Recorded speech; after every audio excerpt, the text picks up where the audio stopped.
Morning, Rogersville, the rest of 417 Southwest Missouri. We're here this morning. We're going to talk about frozen caucuses and primaries and what the difference is. Polar vortexes and politics. Yeah, but just a little bit right after this.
And we are back. Holy cow.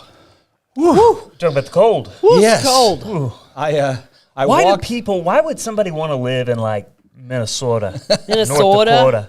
I don't know. Oh, gosh, I don't know. Fargo, just for the fun. Yeah. the murder shenanigans. Yeah, I was going to say, the only thing I know about Fargo I'd want to is that murder you get people murdered too there. if I lived in this all the time. All winter long. I don't honestly know how people do it. Crawl inside their bodies like Luke and the Tauntaun. Yeah, look at the tauntaun, yeah. Just trying to stay Oh, my warm here. gosh.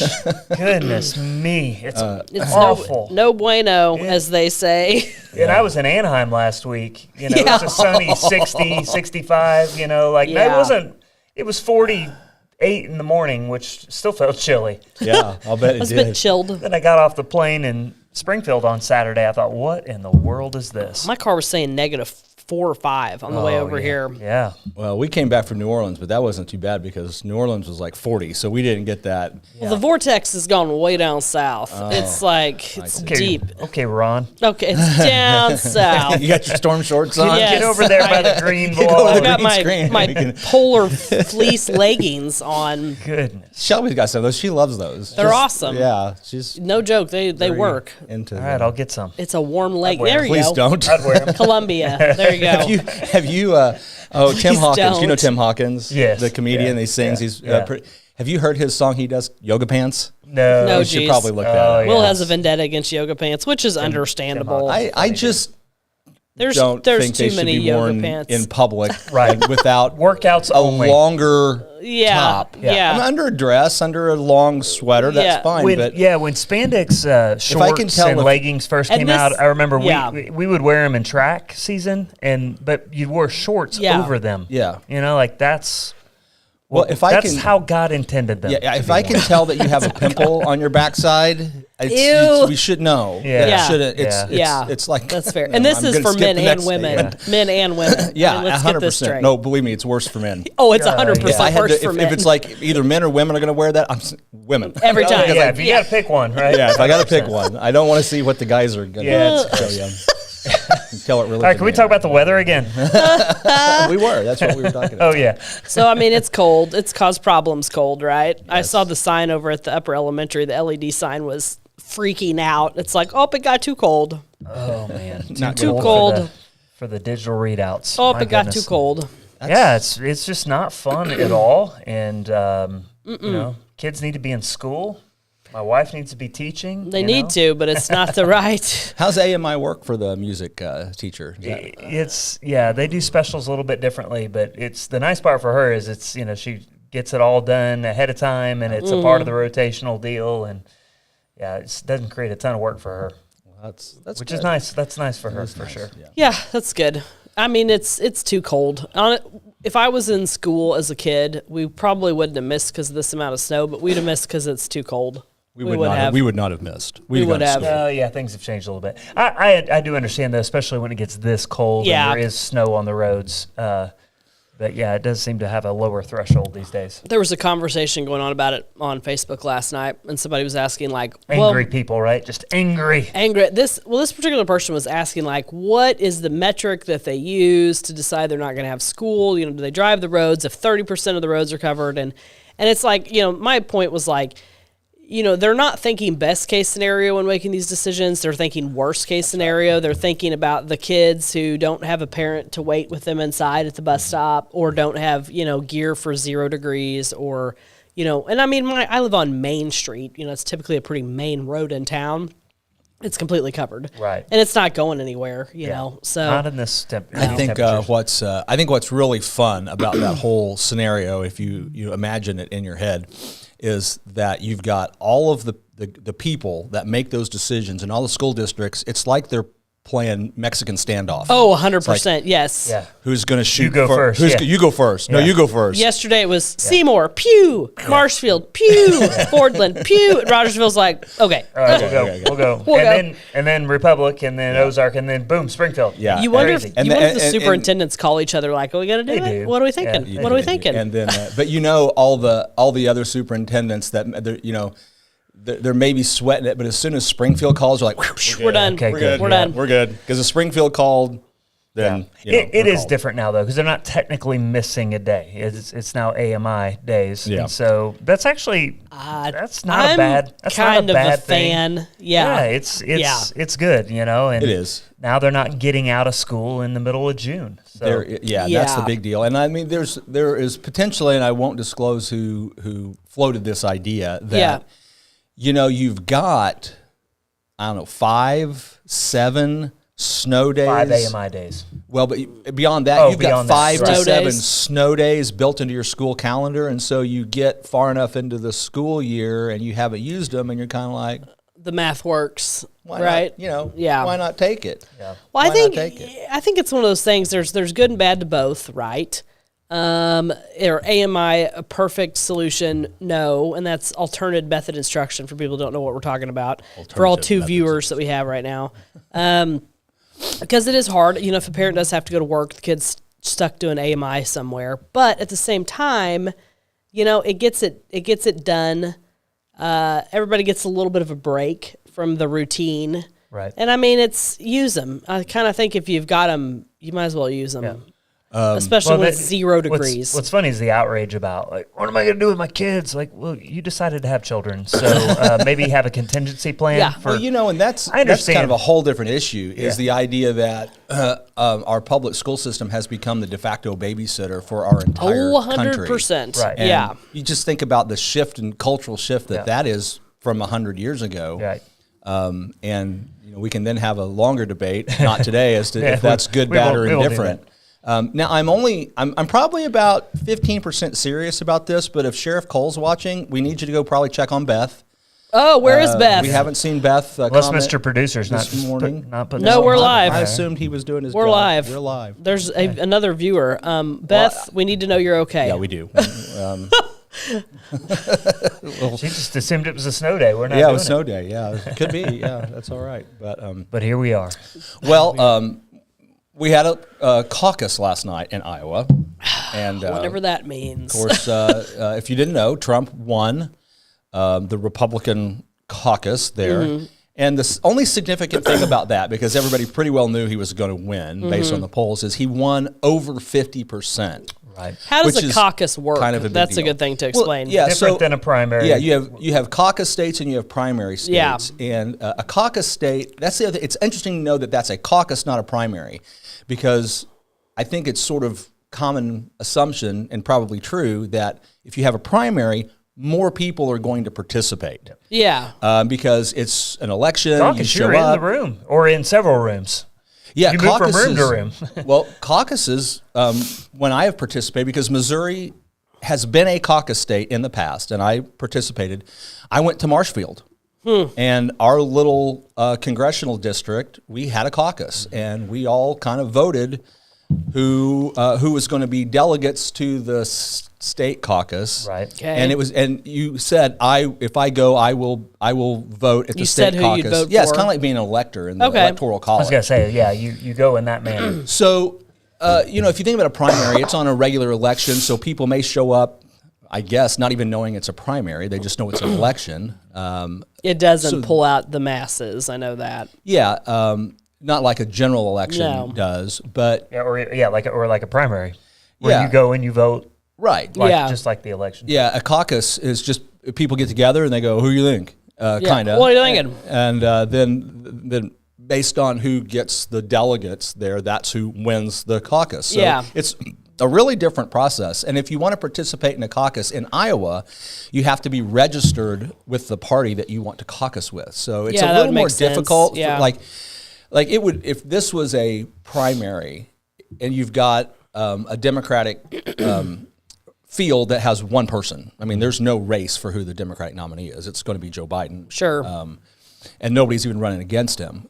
But so what you would have in a primary situation is a bunch of Democrats pulling a Republican ballot and voting on the Republican ballot. Yeah. Who the Republican nominee is going Like to be. there's plans for that in New Hampshire, or is it Vermont?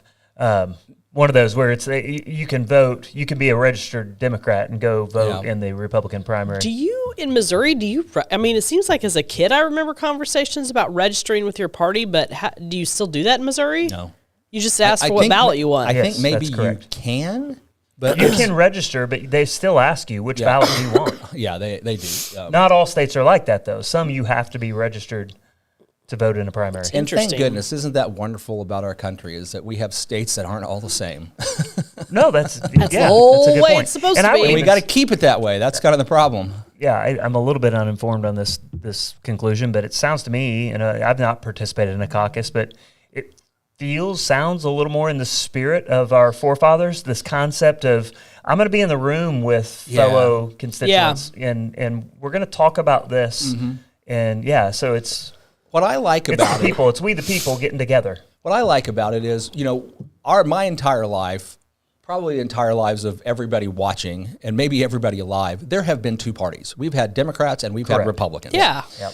And I think there's sort of an idea that that's baked into the cake. Like in the Constitution, it says there shall be two parties. Right, yeah. And that's not true. We had Whigs. Originally, the party was called the Democratic Republicans, Right. of all things, Yes. which is kind of interesting. It makes sense. If you know the historically. language, it makes total Makes sense. perfect sense. And there are other parties, greenback parties, I think, and things like that. Well, and even today, you've got the Green Party, you've got the Libertarians.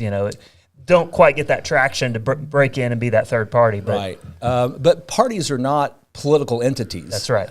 They're a private organization, essentially. And so, the idea that you have, I guess I'm coming to the conclusion I don't really like primaries because it sort of converts that private, hey, we're going to get together, we want to do this, we want to run a candidate into there's a two-party system. Yeah. And, Okay, I and get we're what all you're going to saying. go Yeah. vote on this. And you've got people voting those primaries that aren't Republicans, that aren't Democrats, that aren't either. And why do they get to vote in that party's, why do they get to make a decision for that party's candidate when they basically have no skin in the game for that party? For the party. Yeah, and some are makes doing sense. it purely to hijack the system. Oh, 100%. because that's the system in place. Yeah, that's the system in place. So anyway, what I think is interesting about the Iowa caucus result is people are talking about like it's really a predictive thing, but I don't see that as being predictive because the caucusing system is so different from everybody show up and vote in a ballot box. I'm not sure it has the predictive quality that a more primary might have. I don't think you can use the same metrics to predict things that you used to. You know what I mean? I think things have changed so much that it's a little arrogant to rely on the way things used to go. Yeah, the word bellwether state really doesn't ring true anymore just because the political landscape has shifted so much. Well, and you look at 2020 and 2022, the polls have been way wrong. Right. I don't And even... in 2016. I mean, we haven't had a poll that was worth considering in almost a decade. Yep. Yeah, what is up with that? That is very strange. Well, it's purely they understand that polls do shape narratives. So you have certain you can shape your statistics based on how you ask the questions, and these pollsters know that. So let's say you're doing a Biden job approval poll right now. If you want to get at him, you know the demographic to reach. I read something from Scott Rasmussen a little while back, but he was talking about how the reason our polls look so much different from others is that we're focused on those registered and likely voters. We're not hitting the outliers that are more likely to not vote. And so, because I kept asking the question, why are his polls so much tighter than some of these others that are just far off? Whether you're talking about Trump versus Biden, or you're talking about Biden's favorability rating, and then you really get behind the science. And he goes, we're doing everything we can to get the most accurate numbers, whereas others are just throwing it out there quickly. And in some cases, they're getting the numbers they desire.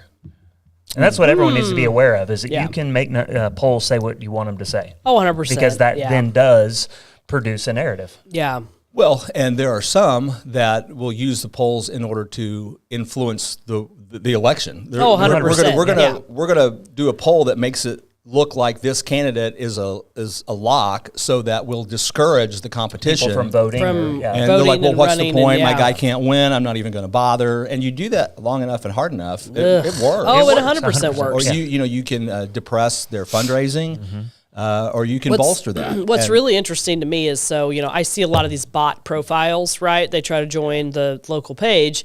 And anytime I'm approving somebody, I go and I look at their page. Guess what a lot of these bot profiles are sharing? Politics? Yep. And it's usually conservative politic posts.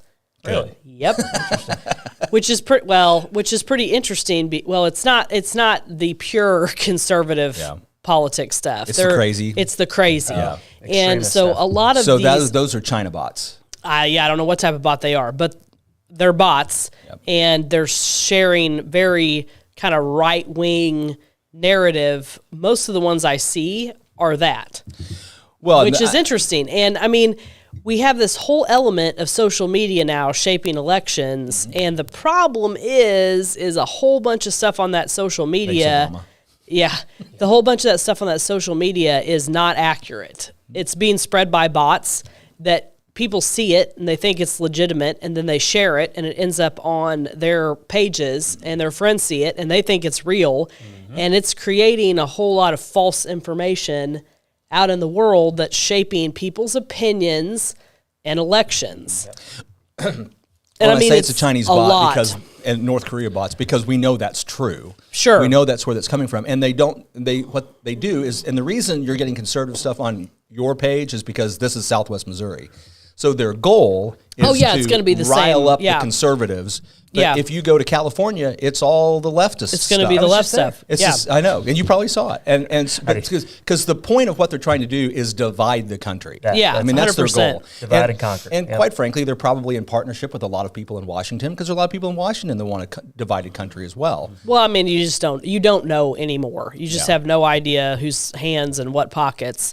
And I mean, it's just completely out of control, but you wouldn't believe how big of a problem it is. And I mean, I did a Facebook ad this weekend and for our business, and I spent most of the weekend dealing with fake accounts messaging my business page spam. Obviously, the ad had triggered, sending me fake links because my account's going to be deactivated and blah, blah, blah. And I've known several business people who have legitimately lost their business pages recently and had their identities hacked and this one's been people calling them, and telling them that their Google account is... I get those voicemails all the time. Google's not going to call you. Call us now. No, Google doesn't care to call you. The IRS is not going to call you and tell you that they're sending agents to arrest you unless you make a payment right now. That wasn't real?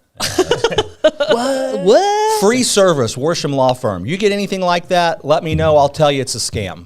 I'm not even kidding. Just the one thing Will do for free there. Contact at lawgaragelaw.com. Will, is this a scam? And we'll get back to you. I promise. He has a bot that says yes. Yes. I do. It's an automated response. Of course it is. So I don't think, though, that the average person understands how much this fake stuff is influencing them. I really don't think that they get it. I mean, it's creepy. Yeah. Well, this doesn't fix it all, but let's go full circle. This is why a caucus is a good idea, right? Somebody's in a room. Yeah. You are not politically active because you talk politics on social media all the time. That's not political activism. That's nonsense. No.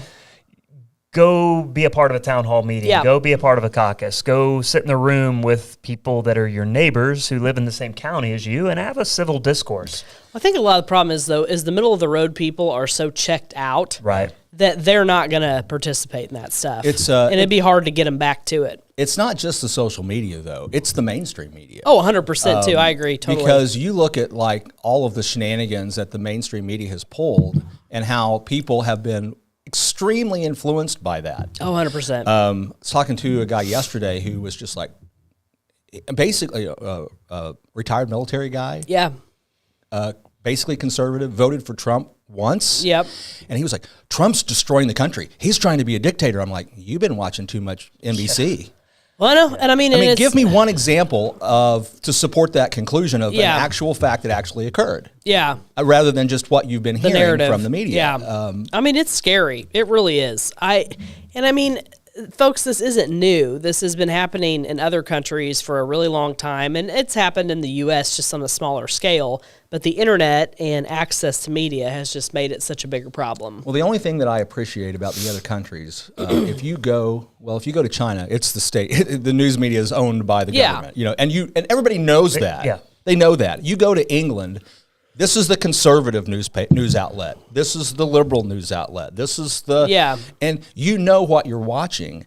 And to some extent, we kind of know that now. But it's a little gray. But in England, like they tell you, we're the liberals, and we're reporting the news from our liberal bias. Yeah. And everybody in the United States is all like, no, we're unbiased. And you're like, how can you say that with a straight face? Yeah. How can you possibly say that with a straight face? Yeah. Journalism is not unbiased. And maybe we've been deceiving ourselves in the past that we thought it was unbiased. But at some point it jumped the shark. It definitely jumped the shark. And we're not there. We're just not there anymore. Well, it's an interesting time to be alive. And I know I'm glad I live here versus other places. And, I don't know. It'll be interesting to see what happens. It will be. But Indeed. A lot of people are disenfranchised by the whole enchilada. So, well, DeSantis saved his bacon, came in second. Did he? He had to. If he didn't come in second, he was done. Yeah. I mean, he's effectively done already, but yes. I mean, yeah, but he wouldn't have even had a chance. Yeah. Probably my favorite guy, not that I necessarily would have picked him, although I might have, dropped out, Vivek Ramaswamy. He dropped out after the caucus. He didn't get, although he was within 2 points of Nikki Haley, who was within 2 points of Ron DeSantis. But it looks like potentially a run. I mean, it's a runaway for Trump unless something dramatic happens. Yeah. But then second place is pretty much a fight between Nikki Haley and Ron DeSantis, and it may not even matter. Yeah. But she's probably going to beat him in the next couple primaries. She's probably going to come in second. I think she will. Yeah. Well, because is South Carolina next? I don't remember, but it's one of the first few. Yeah. Which is where she's from, right? Yeah, she was the governor of South Carolina. Yeah, and she was the Trump-appointed ambassador to the United Nations. Yeah. Right. So, yep. She looks really good. I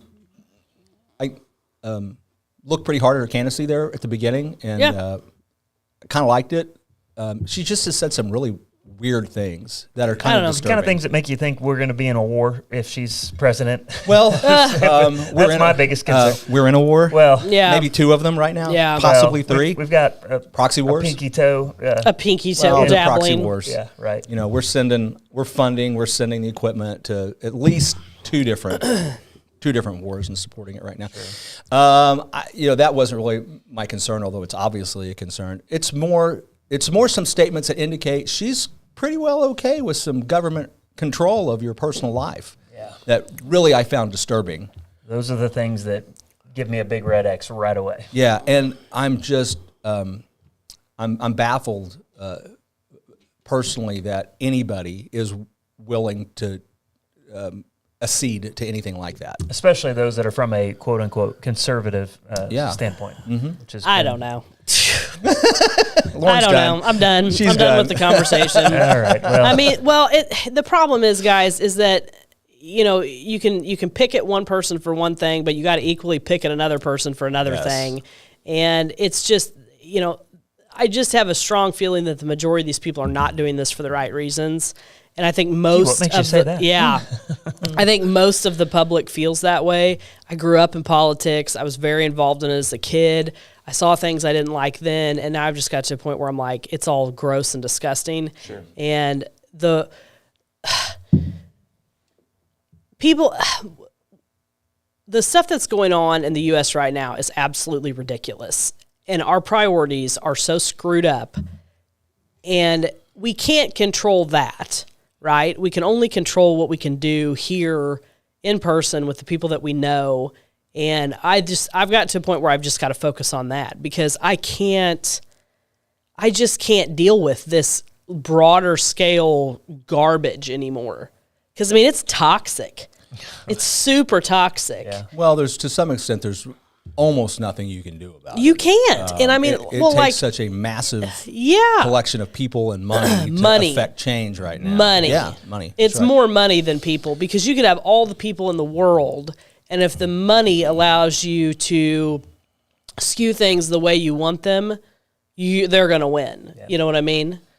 It definitely tips the scales. Sure. 100%. Well, I mean, and that's sad. I mean, honestly. It is sad. Again, I bring up the caucus idea because I like the fact that our country was set up on these principles that we, the people, have a voice, and our voice matters, and we're supposed to be active, and we have people that actually represent us going to Washington and represent our state, and not just our state, but our county. And I mean, we've lost that. Here we're about to turn 250 years old as a nation, which we feel like our nation's old. It's not. It's not. It's very, very it's baby young. By the way, it's an experiment. It is an experiment. And it's an experiment that was going very, very well. Yeah. Until 1913. Yeah.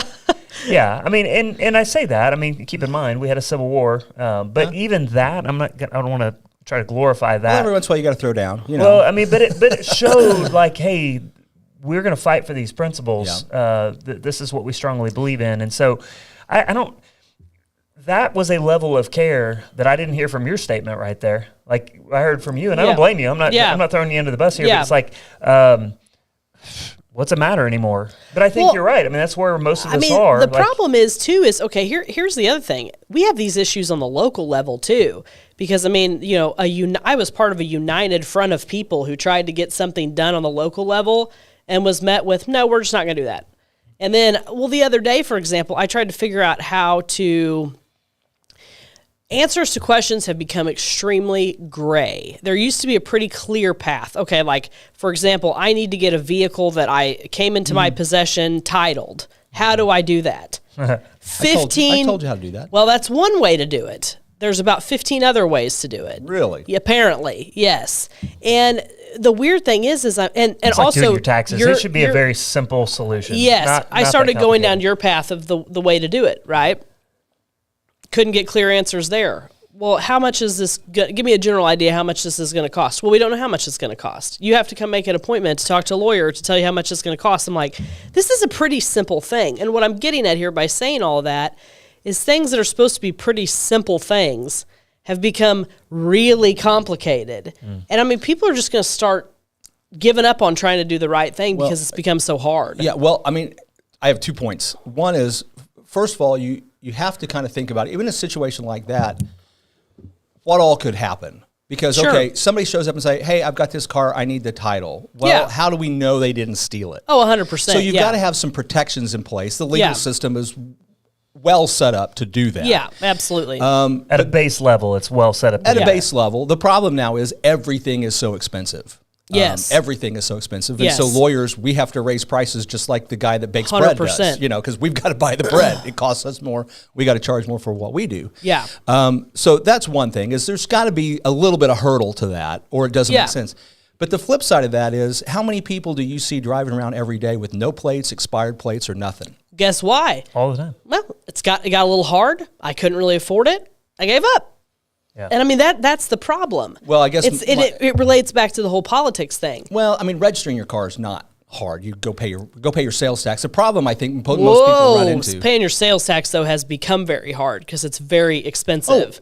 Yeah, that's different. It's not hard. The process is simple. It's just expensive. Yeah, so it's not a hard process. It's an expensive process. Well, I mean, you could factor that in as hard depending on your situation. Well, one thing I think Missouri has done on that issue is, I believe we've got a statute that's happened or is coming that says they have to collect the sales tax when they sell you the car. They probably should do that. I know they do that in a lot of other states. Why they don't? Because I don't know why they don't every other either. retailer is responsible for doing that. I don't know why they're And exempt. then you could roll it into your loan. I mean, because now we've got a situation where the average vehicle price I think is like in the mid 50s. Right. Wow. Yeah. Okay. Yeah. So that's the sales tax problem. is a pretty penny. That's the problem. Yeah, and a lot of people would like to roll that into their loan. And I mean, you got see it as a part of the price of the car. So the dealer, if they're not going to collect it, they should at least be required, although I hate laws and regulations, they should at least be required to say, by the way, this is your sales tax on this. Well, in fairness, most people I bought a car from have offered that, like, hey, this is about what that will cost in our county. And that's the other thing. They don't know what county you're in. They don't know what municipality it is, so they don't know what the rate is going to be. So they cannot necessarily give you that. The second thing is, if you're a responsible citizen of a republic, you should know these things. You should know you're going to pay sales tax. Yeah. You should know what your sales tax rate is. You should be able to do the math and figure it out on your own. That's kind of being an adult. I agree. There's a whole lot of non-adulting going on. Well, and the trifecta, and I've heard a lot of people talk about this year. They're like, my sales or my personal property tax has gotten outrageous. Yep. My real property tax has gotten outrageous. And all of a sudden, they went from clipping along okay to a large portion of my income. And this has been the problem in states like California, et cetera, is going to taxes. Well, I mean, that's the idea. You don't own your home. You don't own your cars. You don't own your livestock. You're renting all that stuff from the state, because if you don't pay your property tax, they'll come and take it. They'll take it. Yeah. And that's a big problem. That's a huge, we need to get rid of that. Yeah. All property tax needs to go bye-bye. All income tax, all payroll tax needs to go away. Oh, it'd be great. Because it's nothing but theft. It's compulsory. Yep. And there's no reason why the state should be exempt from 570-030, because the rest of us aren't. Well, if you really cared for the impoverished, right, you just take care of it. Fix the tax problem. Yeah, because now they're not responsible. It's at fairtax.org. Go there, check it out. That's funny. It will work. Back to your car issue. The last thing I want to say is, because of all that is what it is, why don't you just drive the car? Don't register it. Well, and that's what people are doing. You'll come out better paying the fines, right? Well, that's what people are doing. Yeah, I mean, the fine is negligible, and I mean, it doesn't go on your record. Yeah. Your driving record. No, well, I think that's why we see. You just pay a fine. I think that's why we see so many people with expired tags. Yeah, and they're like, I can just do this, and then it's like the whole slippery slope thing, right? Mm-hmm. It's like, well, that worked out okay. Maybe I'm not going to do this now. Maybe I'm not going to get car insurance, and then that's a big problem when there's car. Maybe I'm just going to drive slow in the left lane. Yeah. and then the honest people pay the price, right? Because rule followers, I'm going to go do this because I don't want to get pulled over for not having my tags, and so I'm going to be a good citizen. Yeah, but you can pay your fine online. All you got to do is go to CaseNet, click Pay Now. But I cannot. Oh, and then on top of that, morally drive around with a car that's not registered, because I'm told by I think it's embarrassing scripture that I hold to, that I'm supposed to subject to the rulers. Subject to the rules. Well, then let's throw this in a new element. Oh, -5 degrees. People are going to get $800 utility bills. What are they going to pay? Their utility bill, or are they going to get their car licensed and tagged and pay their sales tax, or their marijuana gummies, So I mean, that's the issue, right? Or are they going to get are they going to go out to eat and spend $60 going out to eat for 4 people? No. Well, no, a parent, 2 kids. No, a parent and 2 kids. I'm talking 2 parents and 2 kids meals. At Small children. Yeah, so you're gonna pay $60. So I mean, we're heading into a new future in the U.S. where it has gotten really hard. It was pretty manageable for a while, I feel like, and now it's getting pretty hard. We've hit the price point where I'm hearing a lot of people talk about they need to make $100,000 a year for a family of 4 to even have a chance. Yeah, no, I mean, I remember thinking in my first job, wow, I can't imagine ever having a 6-figure income. Yeah. You know? No, be like, what? Now it's almost like if you don't, you're screwed. You're screwed, right? Yeah. My first lawyer job paid $25,000 a year. Oh, I know. I pay my paralegals more than that now. People don't That was my understand, first like, salary ever, was $25,000 a year. I was talking to somebody who's a pilot. Their first job was $18,000 a year as a pilot. Wow. I mean, it's just like, and now, I mean, Jim's on here. No, the CU asset we used less because of natural gas hikes last year has made it, Oh, had not made it more accessible. yeah, I saw that. I saw a restaurant close down yesterday. saw that. To conserve natural gas. because we were asked to conserve. It's probably more if they don't want to pay $1,000 natural gas bill. Yeah, well, yeah. Yeah. The restaurant, yeah. That Yeah. and it was a icy, snowy day, and they thought, I'm not going to be very busy. This isn't going to. We had to ask that question yesterday morning. Do we even open the coffee shop? Yeah. Is it worth paying an employee to be there? Yeah. On an icy day? When I mean, it's tricky. How many people are going to show up? yeah. Yeah. No, At the same time, and if you don't, then your regulars, may be upset with you for not being open. Yeah, we'll talk about that. You have to kind of work through that. Like, yeah, we need to have a little conversation. yeah. We were open. I We know, opened. I know. We did close early. That is really There tricky. you go, Jim. 17.5 police. Yeah. I think my dad, I don't remember this, but my dad became a police officer like in 1968, and I think he was in the, Like 12, 10. oh no, like 4 or 5. Wow. Yeah. Yeah. Yeah, my dad's- recollection. my But dad's you were first- buying homes for like $18,000.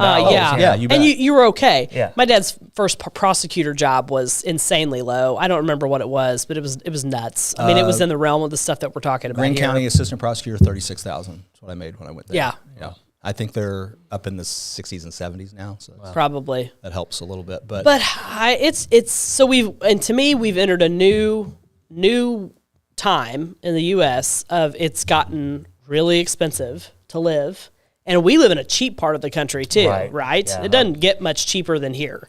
If it does, I'm not aware of it. But trust me, again, I was in California last year. Yeah. We're doing all right. I don't Yeah. I don't know what that relates to, Jim, but I'm sure you're right, and it's hilarious. So I mean, I feel like the next 10 years are going to be a real test to the ability for this country for the future.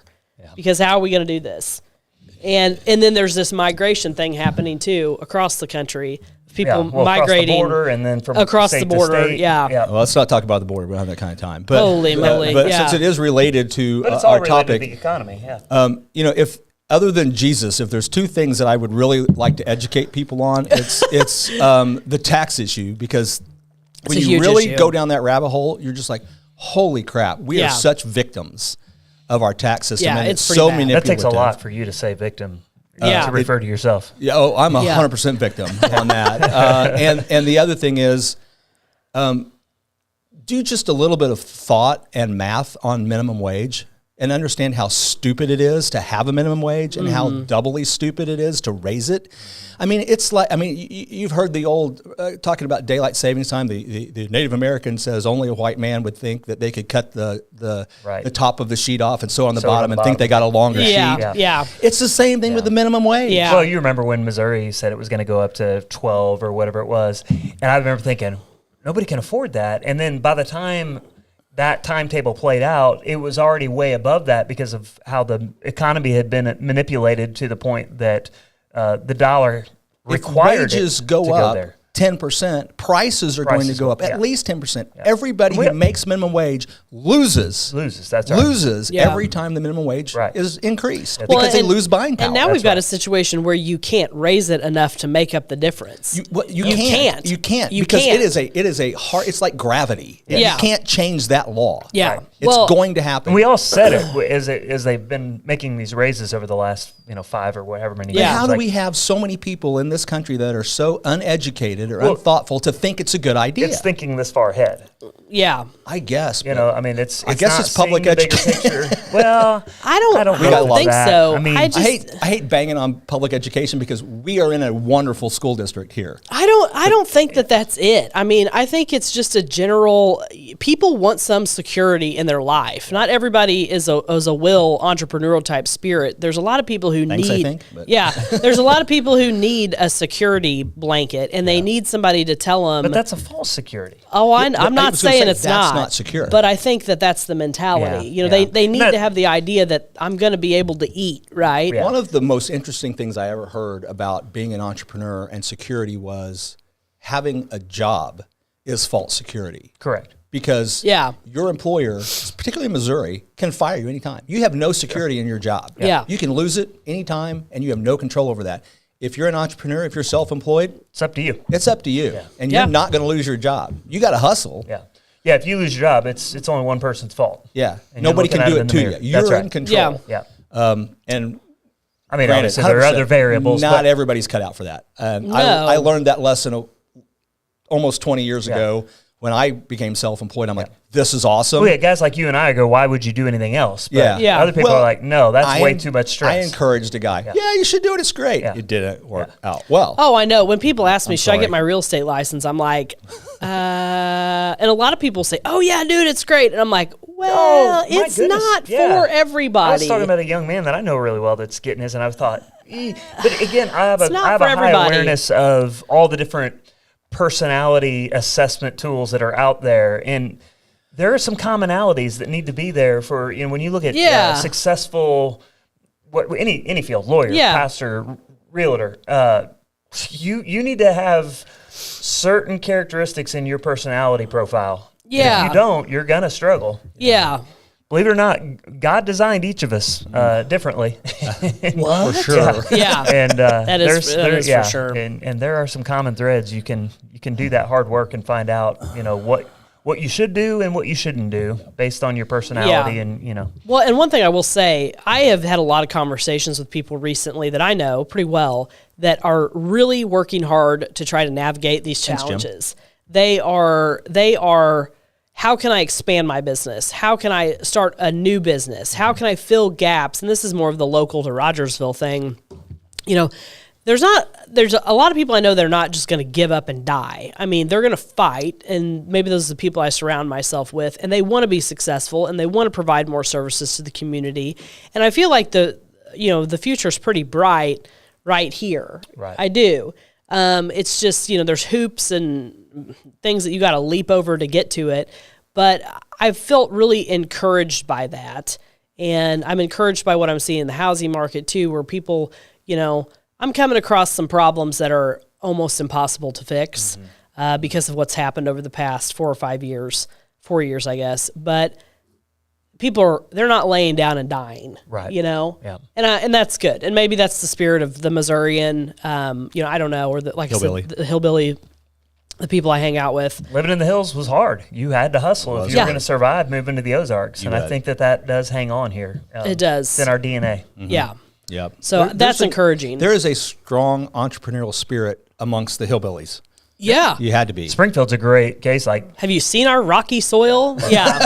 How's everybody self-employed in Springfield? Like the general Springfield area. Yeah. But it is that mentality. Yeah. It really is. Well, this has been fun, guys. The time flew by, 8:30 already. Had more of a serious type conversation for the waffle, but I mean, it's good. Oh, Jesse asked before he came, he's like, do you guys do you have a discussion before you start about what you're going to talk about? I'm for 30 seconds? Nope. Sometimes sometimes we're like, oh, let's talk about that. Waffle. But this is just random crap off the top of our heads. It really is. It's exactly what it is.